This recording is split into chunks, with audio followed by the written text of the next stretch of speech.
আমার আল্লাহ তাআলা সূরা আল মুমিনুনে ডেকে বলছেন ক্বাদ আফলাহাল মুমিনুন আল্লাযীনা হুম ফি সালাতিহিম খাশিউন।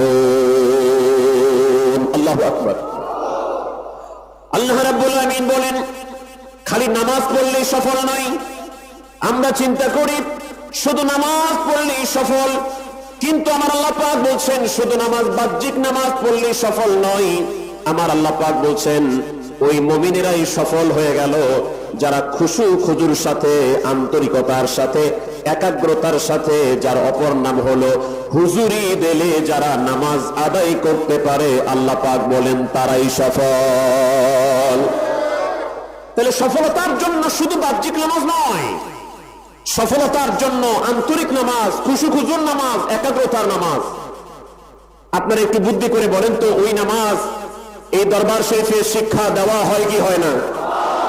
বলা হয় খেয়াল কালবে ডুবান, খেয়াল কালবে কালবাল্লার দিক, আল্লাহকে হাজির নাজির ওয়াহিদ জেনে একমাত্র আল্লাহকে সেজদা দেওয়ার এই শিক্ষা খাজাইনায়ে পীর দরবারে বিশ্ব শান্তি মঞ্জিলে আছে না নাই? তাহলে সফলতা কোন জায়গায়? খাশিউনের নামাজ। আমরা যদি চেষ্টা করি, চিন্তা করি যে আমার যেই নামাজে সফলতা, ওই নামাজ আমি পড়তে চাই, মুফাসসির সাহেব আপনি আমাকে শিখান। মুফাসসির সাহেব বলবে আমি এটা পারবো না, এটা আমার সাবজেক্ট না। আমার সাবজেক্ট হলো কোন আয়াত কোথায় নাযিল হয়েছে, কোন আয়াতের তাফসীর কি, আমি এটা বলতে পারবো। তাহলে মুফাসসির সাহেব এটা পাচ্ছেন না। মুহাদ্দিস সাহেব তিনি বলবেন কোন হাদিসের ব্যাখ্যা কি, কোন হাদিস সহিহ, কোনটা হাসান, কোনটা যায়ীফ, কোনটা মুনকার, কোনটা যায়ীফ, আমি এগুলি বলতে পারবো। ফকিহ সাহেব তিনি বলবেন নামাজের আরকান কয়টা, আরকাম কয়টা, আহকাম কয়টা, ওযুর ফরজ কয়টা, কি করলে নামাজ ভঙ্গ হয়, আমি কি বলতে পারবো। তাহলে আল্লাহ পাক যে বললেন ওই নামাজ পড়লে সফল তোমরা, যে নামাজ খুশু খুজুর নামাজ, এই নামাজ আমাদেরকে বাহ্যিক মুফাসসির শিখাতে পারলো না, মুহাদ্দিস শিখাতে পারলো না, ফকিহ শিখাতে পারলো না, হাফেজে কোরআন শিখাতে পারলো না। তাহলে ওই নামাজ, যে নামাজ পড়লে আমাদের সফলতা, ওই নামাজ শিখতে হবে কিনা? ওই নামাজ শিক্ষা করার জন্য ডাক দিচ্ছেন হুজুরে গাউসে পাক আব্দুল কাদের জিলানী।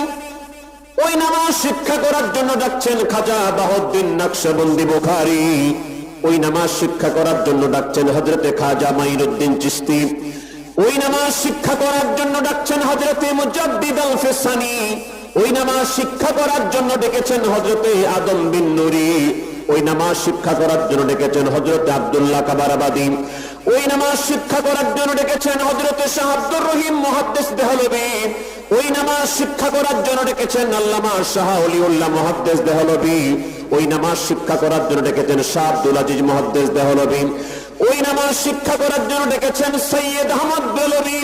ওই নামাজ শিক্ষা করার জন্য ডেকেছেন খাজা নূর মোহাম্মদ নিজামপুরী। ওই নামাজ শিক্ষা করার জন্য ডেকেছেন রাসূলুল্লাহ ফতেহ আলী ওয়াইসি কুদ্দুস সিরুল আজিজ। ওই নামাজ যদি শিখতে চাও, হযরতে শাহ সুফি ওয়াজিদ আলী কুদ্দুস সিরুল আজিজ বলেন ওই নামাজ শিখতে হলে আমার কাছে আসো। আর এই জামানায় ডেকেছেন খাজা এনায়েতপুরী কুদ্দুস সিরুল আজিজ। ওই নামাজ যদি শিখতে চাও তাহলে আমি খাজা এনায়েতপুরীর কদমে আসো।